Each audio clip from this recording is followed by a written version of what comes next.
네, 써님. 오늘 몽당님들 미술 수업도 있고요. 정물화 스케치 약간 실전. 그래서 이제 어제는 그러니까 땅을 하나 샀는데 이걸로 설명을 할게요. 이제 제2 서해안 고속도로가 이미 이제 국토 계획이 끝났고 지나가는데 평택에서 익산 제시로 이렇게 연결돼요. 그리고 이제 여기 가운데가 함열 휴게소가 생기는 자리예요. 근데 여기서 이제 힌트는 함열 휴게소는 함열읍에 생기는 게 아니라 함열읍하고 가까운 성당면에 생겨요. 그 바로 옆에. 그래서 거기서 반경으로 1km 이렇게 동그라미를 싹 그리면 여기 어딘가에 제가 땅을 500평을 샀어요. 샀는데 전에 초창기에 제가 3억 5천 주고 샀던 땅이 3억 5천 주고 샀는데 호가가 10억까지 올랐어요. 한 2, 3년 만에 3배가 올랐죠. 그래서 금매로 6억에 팔았어요. 금매로. 그래서 한 1억이 남았죠. 그러니까 금매는 다 못 받잖아요. 금매는 한 60, 70% 가격에 팔아야 되니까. 그래서 거기서 1억이 남은 걸로 뭘 했다고요? 여러분들 환불할 때 이자만 거의 1억이 나갔어요. 이자만. 그 이자로 썼어요. 어제 산 땅은 좀 그런 일이 안 일어났으면 좋겠는데 그래도 유사시에는 금매해서 이자로 쓸 겁니다. 유사시에는.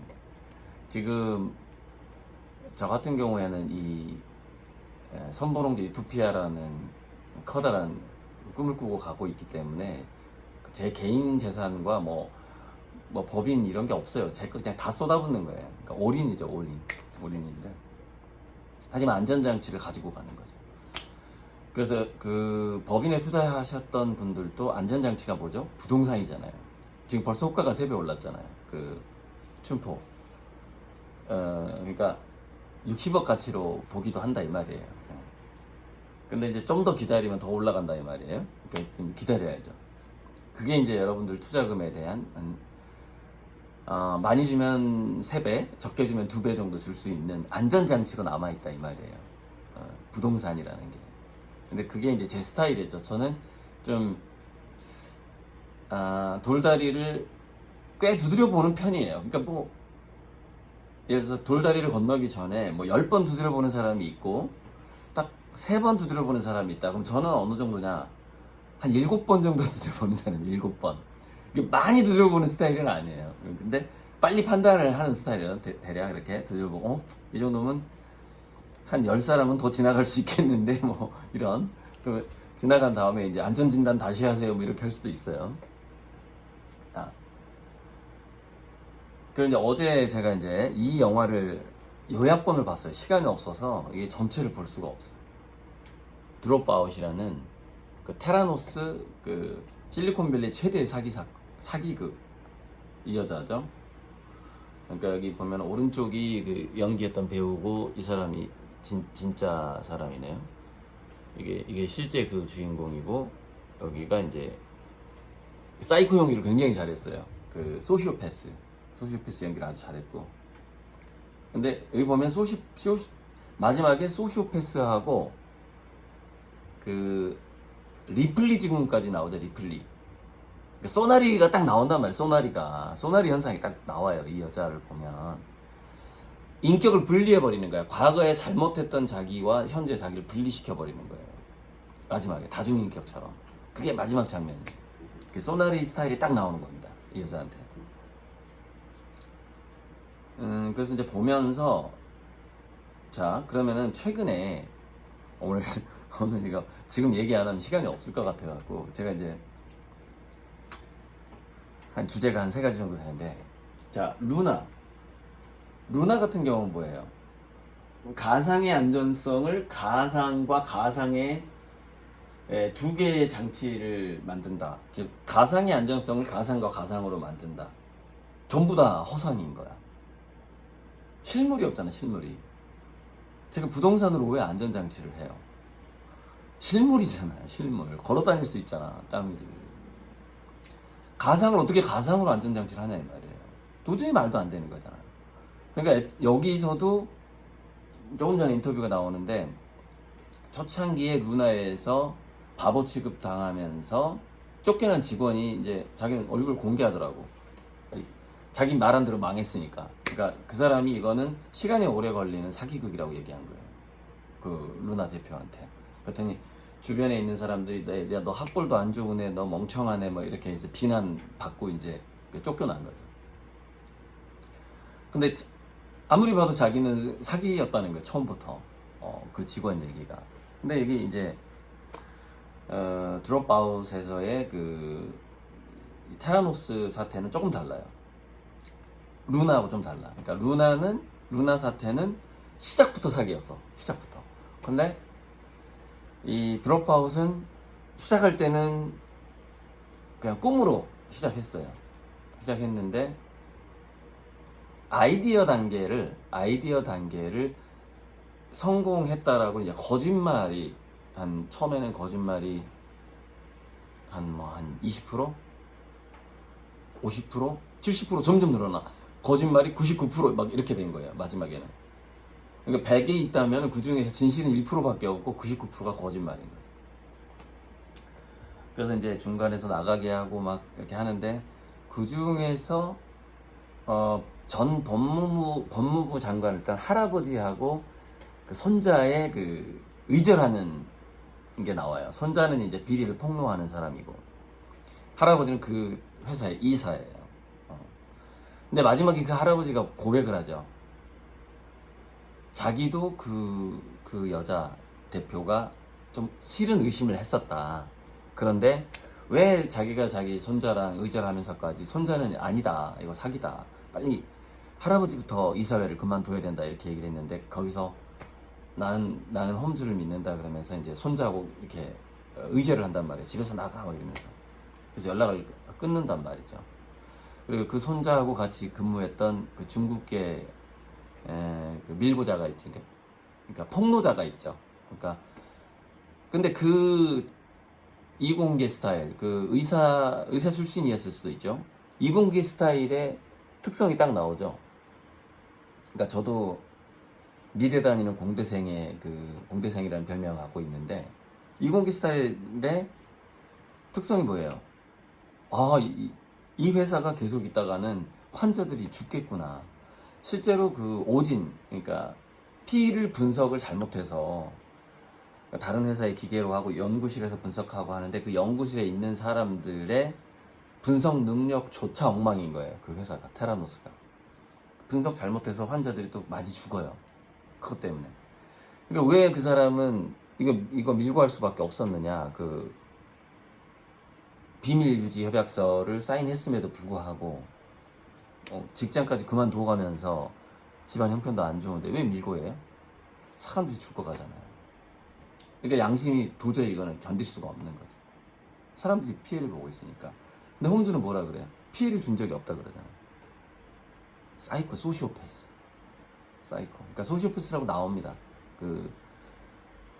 소시오패스 특성이라고 드롭아웃 그 주인공을 보면은 이제 많이 분석되어 있는 것들이 있어요. 뭐 영상도 있고 네이버 구글 찾아봐도 나오죠. 소시오패스의 특성이 그 영화에서 아주 잘 나옵니다. 그러니까 과장을 99% 해버린다라는 점. 여기는 그러니까 거의 가상을 실물도 없는 걸로 어떻게 담보를 하냐 이 말이죠. 그 두 개의 그 몰락의 약간 성격은 다르지만은 거짓말이 많이 포함되어 있다가 여기는 헛개비, 이 루나는 헛개비, 여기는 거짓말 99% 뭐 이런 약간의 차이가 있더라고요. 약간 차이가 있고. 자, 제가 맨 처음에 이제 이 창발을 차리고자 할 때 2006년에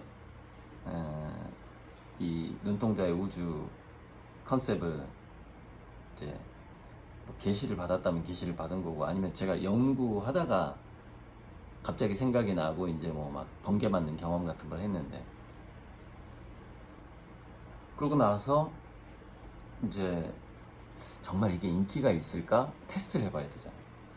근데 이제 한동안 제가 그림을 안 그리고 있었기 때문에 아주 좋은 아트페어에 나갈 수는 없었어요. 그래서 부스비를 내고 나간 아트페어가, 우리나라 아트페어가 한 20개 이상 있으니까 한 50개 될 수도 있어요. 나갔죠.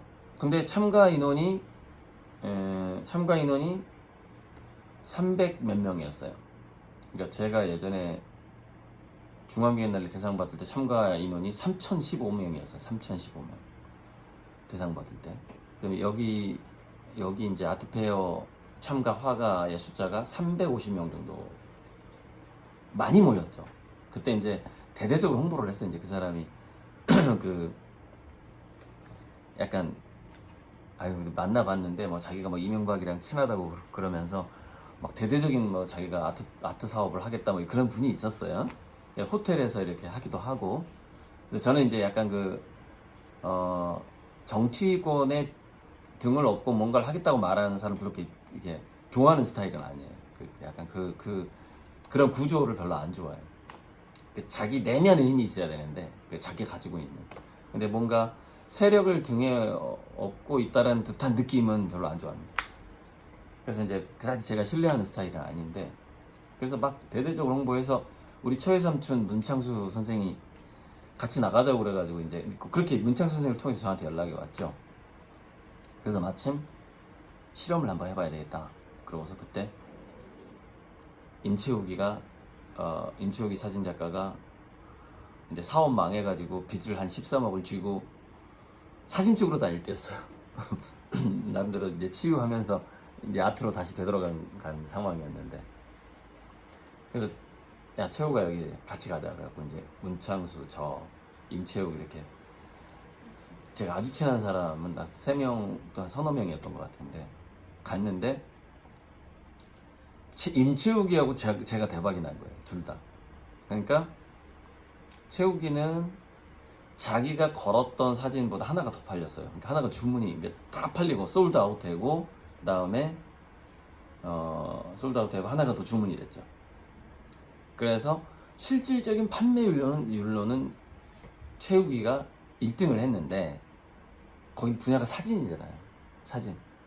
사진이고 이제 좀 사람들이 좀 사기에 좀 만만한 가격, 뭐 1, 200, 2, 300 이 정도 가격. 근데 저는 그림 자체가 거의 500 이상이었어요. 뭐 1, 200짜리가 혹시 내가 부스비도 안 나올까봐, 그때 부스비가 160만 원이었는데 부스비 안 나오면 손해 보니까 작은 그림 몇 개를 이렇게 붙여놨었어요. 50만 원짜리, 뭐 100만 원짜리 이렇게. 그 다 팔렸죠 물론. 그랬는데 저도 솔드아웃 할 뻔했어요. 그만큼 제가 80% 이상을 팔아버린 거예요. 제가 그 그림 건 것 중에 2년 연속 제가 2008년, 2009년 2년 연속 회화 분야에서 판매왕을 했어요. 300명 이상 모이는 그 그룹에서. 사진 쪽 말고 회화 쪽에서. 그래서 그때 제가 이제 이거 대중들이 좋아하는구나. 그러니까 전 좋아할 거라고 기대는 했었죠. 그때는 저를 전혀 모르는 사람들이 사주는 거예요. 딱 하나, 이거 딱 하나. 이 그림의 원본을 누구를 줬냐면, 제가 예전에 미술 교습소 차릴 때 아무 조건 없이 1,500만 원인가를 지원해준, 1,500은 아니었, 1,500? 그냥 500이었나 보다. 그 당시 에어컨 세대값이었어요. 그 당시 스탠딩 에어컨. 학원에 이렇게 에어컨이라도 다세요. 뭐 그런 식으로 왔기 때문에 한 500 됐던 것 같아요. 그러니까 지금 가격으로 환산해 보니까 내가 1,500으로 생각하는 거 큰 에어컨 세대 가격이었어요. 그러니까 500 정도 했을 거예요. 그때는. 그거를 그냥 아무 조건 없이 준 그 창투사 사장이 있었어요. 최종표라고. 경영학과 84학번이에요. 서울대 경영학 84학번 최종표. 근데 어떻게든 은혜를, 그러니까 그림이 아주 잘 팔리고 있는 상황이었어요. 그런데 그거를 500을 500으로 갚는다는 건 좀 보기가 안 좋잖아요. 선물인데.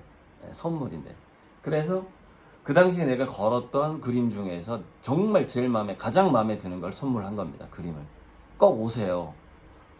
오세요 해가지고 이거 원본이 이제 아마 30%였던 것 같은데 50%였을 수도 있고 꽤 컸죠. 이게 원래 원작이 꽤 크죠. 50% 30% 아니면 50%인데 그래서 이제 그거를 선물로 해서 이제 그걸 집에 걸어놓고 이제 가끔 문자가 왔었죠. 지금은 이제 그때 벤처붐이었거든요. 그때 창투사가 굉장히 잘 될 때였습니다. 닷컴 버블 때였어요. 닷컴 버블 때 이 사람이 펀드를 운영하는 창투사의 사장이었었죠. 근데 그 이후에 제가 한번 만난 적이 있는데 조금 기울었던 것 같더라고요. 그래서 가끔 문자가 왔어요. 고 작가님 그림을 보면 정말 매일매일 집에서 보는데 정말 대단한 것 같다고 뭐 그런 얘기를 가끔 문자를 보내곤 했었죠. 아무튼 그게 이제 저는 뭐냐, 내가 조금 잘 될 때 먼저 과거의 은인들한테 빚을 먼저 갚는 스타일이에요. 잘 되는 김에 더 잘 돼야지 이렇지 않아요. 과거에 조금이라도 도와줬던 사람한테 미리 갚고 나가는 스타일이에요. 그러니까 그게 살짝 속도가 느려져요. 그렇게 되면 보통 이런 사기꾼 테라노스 이런 사기꾼들은 스피드 중심으로 가지. 막 빨리 성장해야 돼. 돈 끌어모아야 돼. 근데 저는 이제 목표치가 20억이었잖아요. 처음에 그거 할 때 20억이었는데 지금도 21억 얼마 정도인데 제 창조력발전소 투자자 제 현재 지금 목표치도 20억이에요. 그래서 이제 원래 처음에 내 돈 빼고 25억까지 들어왔었으니까 어쨌건 한 23억이었단 말이죠. 23억 중에서 이제 많이 생계형 환불 등등등 환불이 있었고 아직도 제가 환불해줘야 될 돈이 한 1억 3천 정도는 된 거죠. 저는 딱 20억으로 만들고 싶다 이 말이죠. 그래서 환불할 준비를 하는 거예요. 저는 더 이상 투자를 받지를 않아. 왜? 전 자생력으로 클 자신이 있기 때문에. 제 자생력으로 투자를 받지를 않잖아요. 딱 한 번 받고 안 받잖아요. 오히려 환불해 가라 해버리고, 그림도 옛날 사람들 환불하면 다 이자 붙여가지고 환불해줘 버리고, 그러고 있는데, 그때 그 2년 동안 어쨌건 간에 아트페어에서 제가 판매왕을 했어요. 그림 쪽에서. 판화 같은 것도 굉장히, 이제 두 번째는 디아색 판화까지 2009년에 만들어서 갔는데 그것도 이제 다 팔렸고, 그래서 그때 이거는 충분히 가능성이 있다 그러면서 생각해서 2009년인데 제가 이 창조활약발전 2020년에 차렸잖아요. 11, 12. 그 후로 또 10년 동안이에요. 제가 이거를 대중성이 있다라는 걸 경험을 하고 나서 그 후로도 10년 동안 갈고 닦는 거예요. 이 컨셉을. 그 후로도 뭐 그렇게 노동하면서, 그때 그러니까 무슨 얘기냐면, 저는 사람들한테 손을 벌리는 걸 워낙에 싫어하기 때문에 건축 노동을 한 거 아닙니까? 손을 안 벌리죠. 근데 딱 그때 제가 했던 얘기는 한 달에 50만 원씩만 도와주셨으면 감사하겠습니다. 이 말은 한 3명한테 했어요. 한 달에 50만 원만 도와주면 내가 건축 노동을 안 하고 칩거하면서 최소한의 비용으로 내가 그림을 좀 더 밀도 있게 연구할 수 있을 것 같습니다를, 그 말을 2009년부터 2020년까지 하고 다닌 거예요. 아니 2019년까지 10년 동안 한 달에 50만 원만 도와주세요, 이 말을. 그러니까 우리 어머니가 한 달에 한 30만 원씩 한 1년 도와주고 뭐 그랬었죠. 근데 한 30만 원 가지고요 노동을 멈출 수가 없어요. 계속 노동을 해야 돼. 건축 노동 10년을 또 한 거예요. 그때부터. 왜? 제 힘으로 크고 싶어서. 제 힘으로. 그리고 웬만큼 돈 버는 사람들한테 한 달에 50만 원 도와주는 거는 그 사람한테 큰 어떤 리스크는 아니잖아요. 근데 이제 제 발로 막 도와주겠다고 막 연락이 오기도 하고 그래서 투자 받기도 하고 그래서 지금 3배 이상 갚았죠. 그때 2,850 받은 거 1억 갚아버리고. 전 먼저 갚고만 나가는 스타일이니까. 과거에 안 갚아도 되는 돈을 갚았다니까. 그때가 투자했기 때문에 안 갚아도 됐었죠. 그러니까 제가 19년 이후에 그 할부 판매를 하고 20년에 여러분들한테 그 20억 넘는 돈을 투자를 받았을 때 제가 안전장치를 하겠어요, 안 하겠어요? 당연히 부동산에 안전장치를 하죠. 저평가돼. 곧 3배 이상 오를 것만 건드리는 거죠. 다 해놓고. 아휴. 그러니까 제가 이제 이 루나 사태하고 이 테라노스 사태를 보면서 우리가 저 같은 경우는 투자가 더 많이 들어올까봐 오히려 제 경력을 감춘다거나 아니면 비전을 조금만 얘기해요. 한 10분의 1이나 100분의 1만.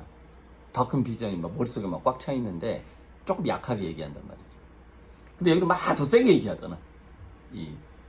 성공하지도 않았는데 소매 판매를 시작하고 각 약국마다 테스트기를 설치할 거예요 막 이래가지고 막 돈을 땡기더라고.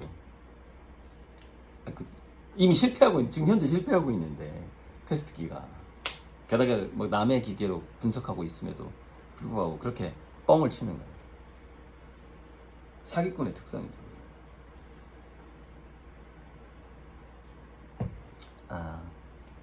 자, 2, 3일 전에 제가 이제 루나하고 테라 얘기했고, 그리고 제가 2008년, 2009년에 판매왕이 됐음에도 불구하고 10년 동안 또 그림을 갈고 닦는 그런 스타일이다. 그걸 제가 말씀드리는 거예요.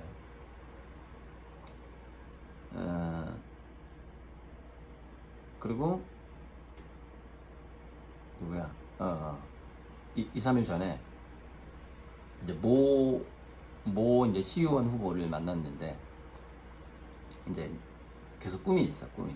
그래서 자기가 이제 그 유튜브 방송에 나가서 이렇게 뭔가 말을 해야 되는데 질문이 8개가 왔는데 마침 그 작가 잘 만났다고. 옛날에 제가 정치적인 그 조언을 많이 해줬어요, 그 사람한테. 그때 몇 년 전에 이제 안철수하고 손학규가 같이 연합했던 때가 있었어요. 했다가 분리가 됐었어요. 국민의당이 생기기 전이죠. 그때 제가 그 사람한테 조언했어요. 안철수만 안 따라가면 된다. 안철수를 따라가면 좋을 일이 없다. 딱 그랬죠. 근데 안철수를 따라가더라고. 그게 막 계속 안 좋아졌죠. 마지막에 이제 막말하고 헤어졌다고 하더라고. 전화로 야 안철수 이러면서 막말하고 헤어졌다고 하던데.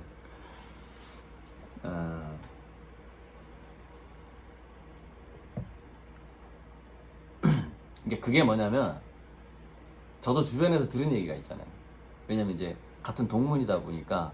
그러니까 참 이게 그 옆에서 같이 학교 다녔던 사람들을 얘기를 들어봐야 돼. 그럼 딱 나오는데, 그래서 이제 안철수 학번 비슷한 그 어떤 선배들 얘기도 좀 있었고, 그래서 이제 그 스타일에 대해서 알고 있는, 그 사람의 그 특성, 성격에 대해서 알고 있는 거지. 그 사람의 비리를 알고 있다는 게 아니에요. 특성을 알고 있는 거죠. 그럼 그 특성에서는 이 사람들 주변 사람들이 어떻게 하는지가 딱 나오잖아요. 자기부터 챙기는 사람인지 주변 사람 챙기는 사람 아니다. 따라가면 좋을 게 하나도 없잖아요. 자기를 조금 희생해 가면서라도 주변 사람들을 먼저 챙기는 사람을 따라가야지. 그게 리더잖아요. 근데 저는 너무 주변을 챙기다 보니까 제 것이 없어지는 막 이런 경험을 너무 많이 했는데, 그게 이제 그런 사람들 옆에 있어야지 손해 안 보고 조금이라도 덕을 보는 겁니다. 실패하더라도. 제가 안전장치를 딱 해놓고 가잖아요. 실패하더라도 덕을 보는 그런 그 사람이 이렇게 루나처럼 이런 상황은 안 벌어진다는 거죠. 그래서 이제 저를 좀 믿어요. 저의 그 정견을 믿는 거지. 앞으로 어떻게 될 것이냐에 대해서. 그래서 저한테 이제 8가지 질문이 왔는데 내가 어떻게 답해야 될지 모르겠다. 몇 개는 알겠는데 3가지 질문에 대해서 모르겠다. 그래서 이번 지방선거에 대해서 어떻게 생각하느냐 하고, 나토 문제가 있었는데 윤석열 대통령이 나토 광고에 대해서 어떻게 생각하냐 고, 또 한 3가지가 있어서 얘기하다 보면 생각날 수 있겠네요. 그래서 이제 나토부터 먼저 말씀을 드리자면,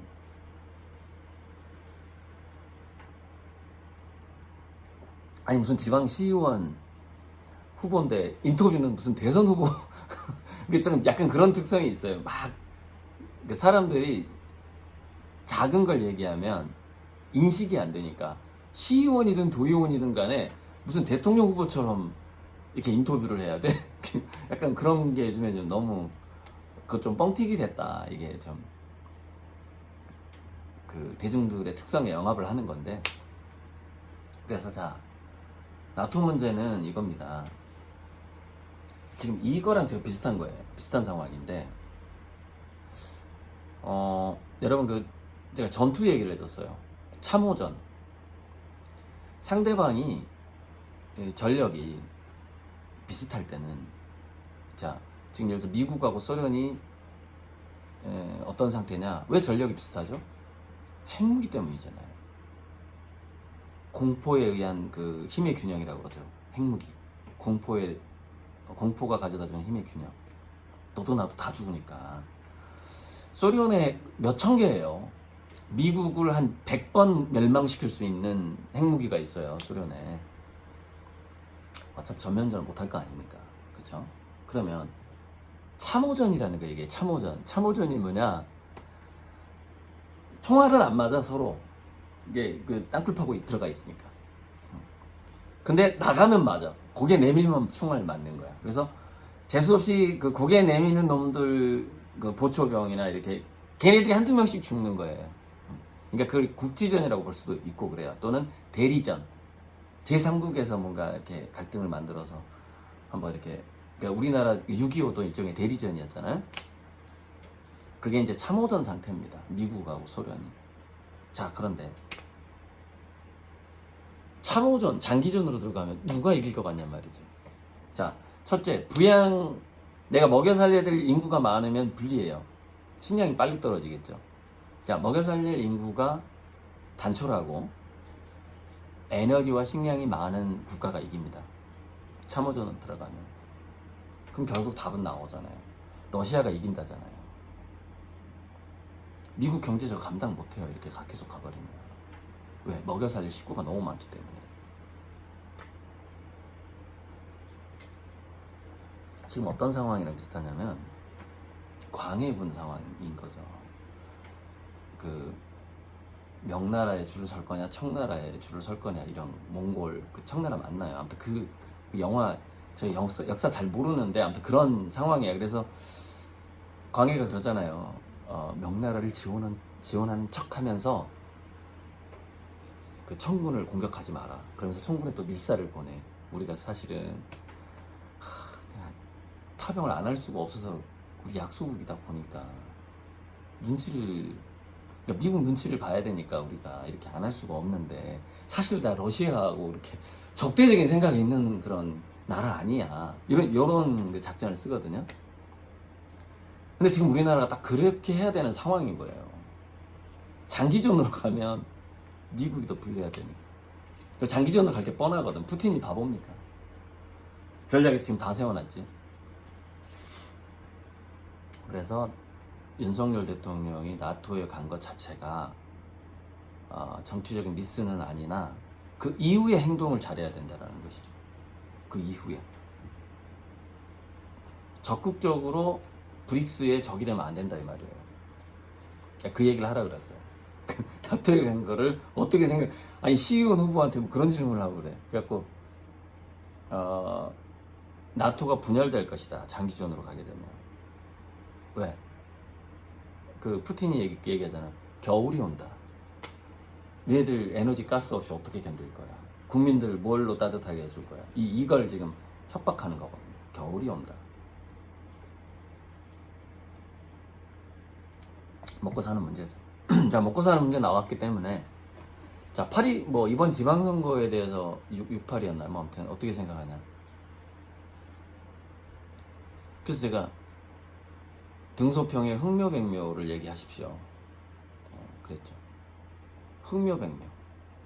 쥐만 잘 잡으면 된다라는 게 흥묘론 백묘론인데,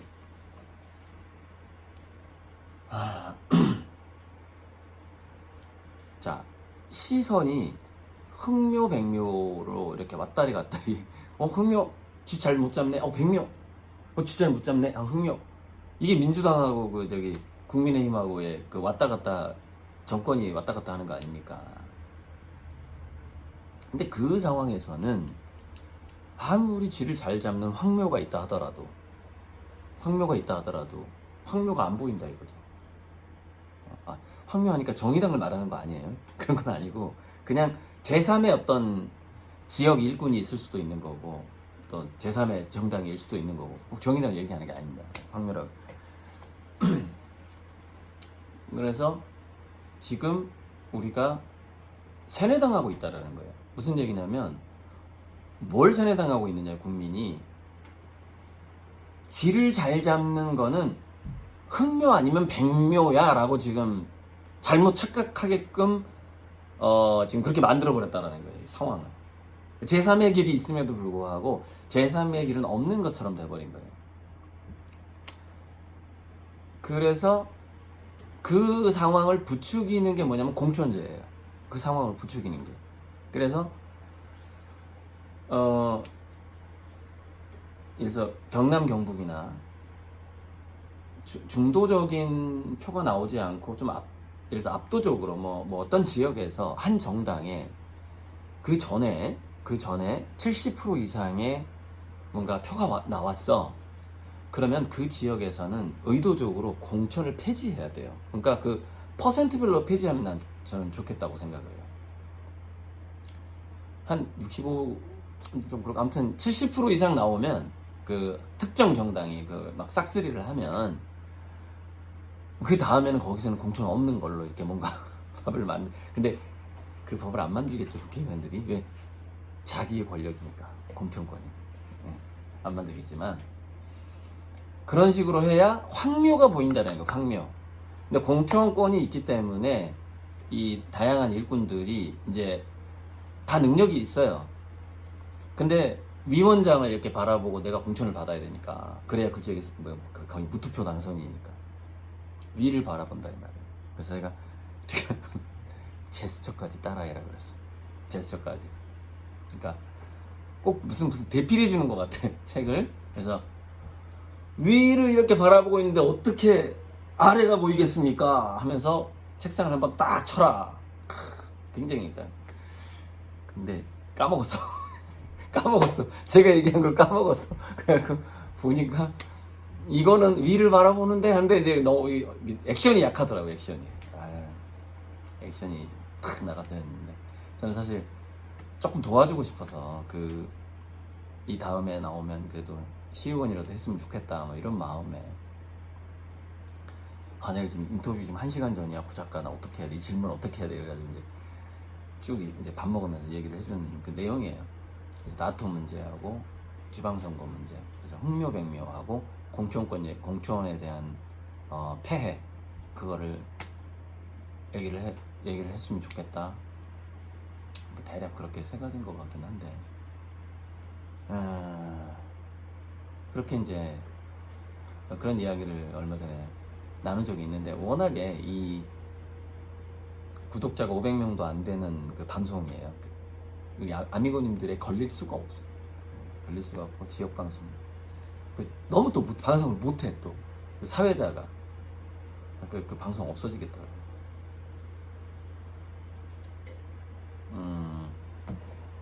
이제 아무튼 그래 그것까지 마무리합시다. 나토. 자, 장기적으로 이거는 지금 예측할 수는 없는데 예언이 있어요. 예언. 제가 예언 연구를 많이 했잖아요. 그래서 저는 그러니까 아예 예언의 그 확률 프로가 있어. 그러니까 이 언급은 예언가들한테 많이 나온다. 이거 확률이 좀 높겠네. 평행우주론적이니까요. 확률적으로 해석하니까. 자, 미국의 예언가하고 미국인 것 같아요. 유럽. 미래 지도를 예언한 사람이 있어요. 그 고든 마이클 스칼리온이나 그거는 지구가 뭐 아틀란티스가 나오고 이렇게 지구가 어디가 바닷속으로 들어가고 뭐 일본도 들어가고 이렇게 한국도 들어가는 걸로 나와. 그건 마이클 스칼리온. 그러니까 한국도 동남아안이 위험하다 그랬잖아요. 그런 미래 지도를 예언한 사람들이 있어요. 그 중에서 미래 한국 지도가 잠깐 딱 나와요. 예, 나와요. 뭐 어떻게 돼 있느냐 지도가 현재 그 우리 서해안 쪽에 중국 땅의 일부가 한국 땅이 돼 있어요. 그 다음에 몽골 쪽하고 러시아 땅의 일부가 한국 땅이 돼 있습니다. 미래 지도에. 예. 그러니까 이거 지도 예언에 그게 나와. 그 다음에 또 이제 어떤 사람이 구두로 한 얘기 중에 그게 나와요. 뭐가 나오냐? 한국은 러시아랑 손을 잡게 된다는 예언이 있습니다. 이거는 이제 지금 예측하기는 어려워요. 어려운데 결국에는 잘 생각해 보세요. 러시아의 그 넓은 땅과 지하 자원과 우리 한국이 손을 잡는다고 생각해 봐요. 세계 최강국 되겠죠? 어쨌건 간에 순망치안이란 말이 있습니다. 순망치안. 국경을 접하고 있는 나라의 중요성이 있어요. 첫째, 자기들끼리 핵전쟁을 못해요. 바로 붙어있기 때문에. 즉 최악의 경우로 가지는 않는다는 얘기죠. 최악의 경우로. 자기도 무섭잖아. 나도 죽으니까. 방사능. 그리고 아무래도 이웃사촌이다 보니까 급할 때 좀 도와주기가 쉬워요. 즉 뭐 관도 연결할 수 있고, 우리가 지금 미국까지 무슨 뭐 미국의 셰일가스까지 우리가 관을 연결해서 받을 수는 없잖아요. 하지만 러시아 관은 바로 받을 수 있다 이 말이에요. 바로는 아니, 조금 시간은 걸리지겠지만 훨씬 비용이 100분의 1밖에 안 든다 이거죠. 그래서 저는 이번 정권에서는 그런 일이 아니라, 이번 정권은 이제 대결 구도로 가겠죠. 제가 윤석열 대통령 되고 나서 이거 핵 문제 바로 터질 거다, 제가 이렇게 말씀을 드렸고, 그리고 이제 그 줄서기를 잘못하는 바람에 경제 위기, 한국은 더 극심한 경제 위기로 들어간다. 그러니까 미국에 너무 줄 서버리면 이게 골치가 아프면 또 빨리 망가지는 상황이 됩니다. 미국도 힘든데 지금 이제 그런 얘기를 좀 했던 것 같고, 장기적으로 다음 정권 정도 가서는 미국의 힘은 좀 더 약화될 것이고, 완전히 이제 그때는 중립외교를 해야 되는 거죠. 한국이 중국, 러시아를 무시할 수가 없는, 북한하고는 또 어떻게 안 싸우고 그 고려 연방제처럼 한번 또 가볼 것인가 또 생각을 해봐야 되는 것이고, 아무튼 우리가 국지전이든 뭐든 간에 전쟁으로 죽는 것만큼 피해야 되잖아요. 우리 아버님이 월남전에서 이 관통상으로 돌아가셨잖아요. 가슴 관통상. 그 현장에 있었던 부하한테 제가 직접 얘기를 들었어요. 우리 그 아버지 부하한테. 그래가지고, 그러니까 그 당시 소대장이었는데 우리 아버지가 이제 아버지 시체를 이제 들쳐매고 이제 중대본부로 갔는데 부하들 전부 엄청나게 맞았대, 중대장한테. 이 새끼 소대장 죽여가지고 왔다고 막 그 구두발로 이게 조인트 해가지고 이제 국립묘지에 와서 이제 그 부하가 얘기를 해주는데, 당시에 사병이 얘기를 해주는데 월남전에서 관통상의 거의 직사였고, 아무튼 중대장한테 엄청 맞았다. 그때 이제 수색대였어요. 그러니까 거의 99% 죽는다고 보면 돼요. 최전방 수색대의 소대장이었어요. 그럼 이렇게 살아올 수가 없어요. 살아올 수가 없는 포지션이었죠. 자, 아무튼 우리가 이런 게 있어요.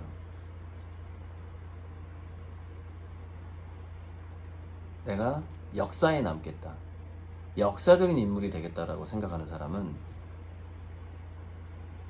10년 정도는 아무것도 아닙니다. 그냥 노동하면서 견딜 수 있는 거예요. 큰 역사를 보니까.